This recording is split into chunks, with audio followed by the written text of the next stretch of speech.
Okay, today I was tasked with changing out this switch assembly, and the problem is it's stuck in the dash. You can't get it out, yada yada yada. The supposed way that you get it out is you have to take the center console loose, you have to take all the center stack loose, take the bottom cover off, all this other kind of stuff. It says it's supposed to take about 3 hours to change it.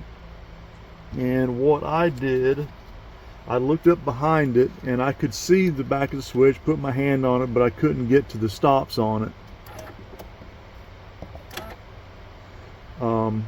So what I did was I reached in here and got my little screwdriver in there. I'm going to see if I can put this mostly back in there now.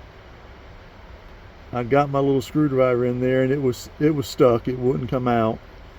So what I did from there was I got a plastic pry bar and got in there, and see it's stuck again. I got up underneath it,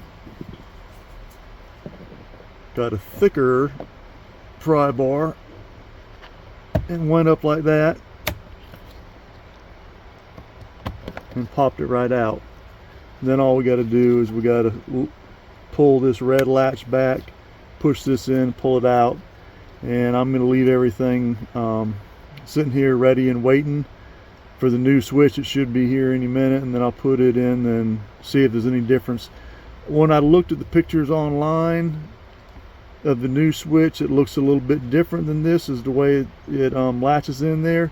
So I want to see what it actually is before I say this is the absolute best way to do it. Here we are about to change out this ignition switch. I showed earlier how to take it apart. We have the genuine GM replacement part,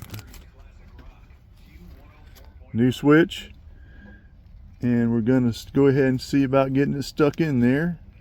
We should just need to push this in and pull that out. We're going to take and stick the connector back in the new switch, push the red lock back in. Going to make sure it'll crank, and it does, so that's good to go. So now we're just going to see about easing it back in this hole, and putting it back together will certainly be easier than taking it apart, because all it's got to do is snap in the hole. And there we go. Push it again, turn it off, and crank it up. Good to go. Now all I got to do is I heard the something cycle off and on when I disconnected the old switch, so I'm sure we set a code. I'll have to clear that code real quick, and then this thing will be wrapped up. Hope this helps. Sparky out.